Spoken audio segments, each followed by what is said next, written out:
যদি আব্বা আম্মা এতেও না মানে সোজা তোমার নিজেরাই বিয়ে করে ফেলবে। এটা আমি আমার বুকের ব্যথার থেকে বললাম না। যুবকরা এটা আপনার দেখতে পাচ্ছেন, অনেক ভাইয়েরা আছেন যে প্রিন্ট করে নিয়ে আসছে, প্রিন্ট করে মানে প্ল্যান প্রোগ্রাম করে এই প্রশ্ন আগেই লেখা হয়েছে। আচ্ছা দেখা যাক কি প্রশ্ন তারা আমাকে দিয়েছে। প্রিয় আসিফ হুজুর, আসসালামু আলাইকুম। ওয়ালাইকুম আসসালাম হুজুর, আমি বহরপুর ডাঙ্গি পাড়া থেকে বলছি।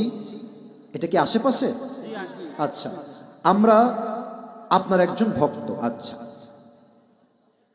আমি একটা মেয়েকে ভালোবাসি এবং মেয়েও আমাকে ভালোবাসে। হ্যাঁ, আল্লাহু আকবার কে করে? আগে বোঝো কি বলেছে শুনি আমরা। কিন্তু আমাদের পরিবার থেকে বিষয়টা মানতে চাচ্ছে না এবং মেয়েকে বিয়ে দেওয়ার জন্য তারা উঠে পড়ে লেগেছে। অর্থাৎ মেয়ের বাবা এবং মা মেয়েকে বিয়ে দেওয়ার জন্য উঠে পড়ে লেগেছে। মেয়েকে বিয়ে দিবে প্রতিষ্ঠিত ছেলের সাথে এবং আমি আর মেয়ে ইন্টার ফার্স্ট ইয়ারে পড়ি এবং আমার প্রতিষ্ঠিত হওয়া অনেক দেরি। আমার পরিবার এখন আমার বিয়েতে সম্মতি দিবে না। আমি ওই মেয়েকে ভালোবাসি এবং তাকে হারাতে চাই না। এমন অবস্থায় আমি কি করতে পারি? আপনার বিবেচনায় আমাদের বিষয়টা কি বলে মতামত দিবেন।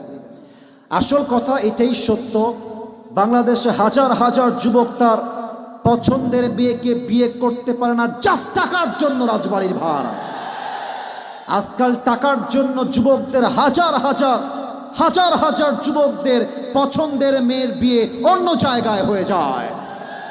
আমি তোমাকে বিনয়ের সঙ্গে বলবো, কলিজার টুকরা যুবক, একটু ধৈর্যের পরিচয় দাও, বাড়াবাড়ি বেশি করতে যেও না। মাথায় রাখবা তোমার এই বয়সটাই হচ্ছে আবেগের বয়স। দুইটা পয়েন্ট মাথায় রাখবা, দুইটা পয়েন্ট।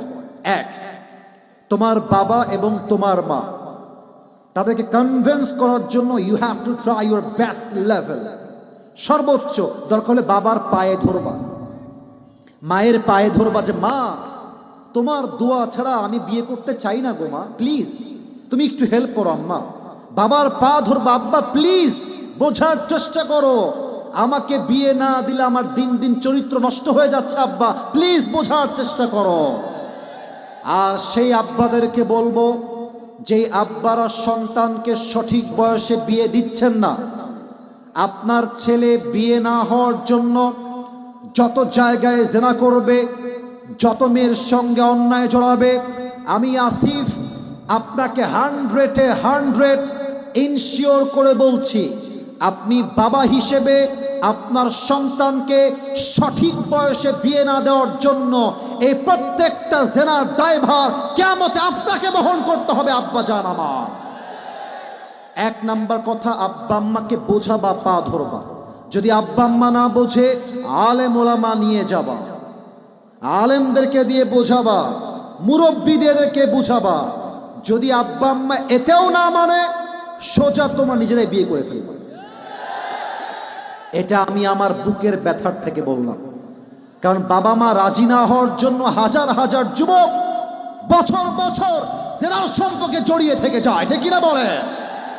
আমার মনে হয় প্রত্যেকটা মেয়ের বাবা যদি বলে যে বাবা তুমি তো আমার মেয়েকে বিয়ে করবা, তোমার তো চাকরি নাই, ব্যবসা নাই, শোনো ওইটা আমার কলিজার টুকরা মেয়ে, তো তুমি বিয়ে করে নাও, তবে সে আমার বাসায় থাকবে, আমার বাসায় খাবে, আগেও যেমন ছিল এখনো সে তেমন থাকবে। বাবা তুমি তার স্বামী হয়ে থাকো এবং তুমি যখন জীবনে প্রতিষ্ঠিত হবে, তুমি আমার মেয়েকে এসে রাজার মতো রাজকুমারীকে তোমার বাসায় নিয়ে যাবে।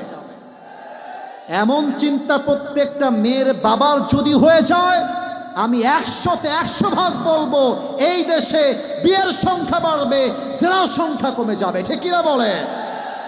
এক নাম্বার, আব্বা আম্মাকে সর্বোচ্চ বোঝাবার ট্রাই করো। সেকেন্ড কথা, একটু তিতা মাথায় রাখবা, তুমি যেই মেয়েকে ভাবছো যে এই মেয়েটাকে বিয়ে করলেই my life is settle, I don't want anything in my life, এই মেয়েটা পেলেই আমার জীবন ধন্য, আমি সুখী হয়ে যাব। বাবা আজকে মনে হচ্ছে রাজরানী, কালকে মেয়েটার কাল নাগিনী হতে বেশি একটা সময় লাগবে না, লাগবে না, লাগবে না। সব মেয়েকে দেখে পটে যেও না। মেয়েদের সব আই লাভ ইউর মানে আই লাভ ইউ হয় না। অনেক সময় একই মেয়ে, একটাই মেয়ে একসঙ্গে 4টা বয়ফ্রেন্ডকে মেসেঞ্জারে মেইনটেইন করে বেড়ায়। তবে তোমরাও খুব বেশি একটা ভালো না, সবার মধ্যেই ভেজাল আছে। তা আমি বলবো, যেই মেয়েকে বিয়ের জন্য পাগলামি করছো একটু জাস্টিফাই করে নাও, আদৌ কি সেই মেয়ে তোমার বউ হওয়ার যোগ্যতা রাখে কিনা। যদি তুমি ভুল জায়গায় বিয়ে করো, তোমার পুরো জীবনটাই নষ্ট হয়ে যাবে যুবক ভাই আমার। আল্লাহ যুবককে হালাল ভাবে বিয়ে করার তৌফিক দান করুক। পড়েন সবাই জবান খুলে আমিন। আর একটা প্রশ্ন আসছে, তবে আমি মাফ চাচ্ছি, আমাকে অনেক দূর যেতে হবে, আমার সকালবেলায় প্রোগ্রাম আছে, আমাকে আর্লি ঘুমাতে হবে, না হয় ফজরের জামাতটা আমার মিস হয়ে যাবে। আমি সবাইকে আবদার রাখবো, আপনারা অত্যন্ত সুশৃঙ্খল। আপনারা আজকে প্রমাণ করেছেন রাজবাড়ির সন্তানরা অভদ্র ঘরের সন্তান নয়, আমরা সবাই ভদ্র ঘরের সন্তান, ঠিক কিনা বলেন?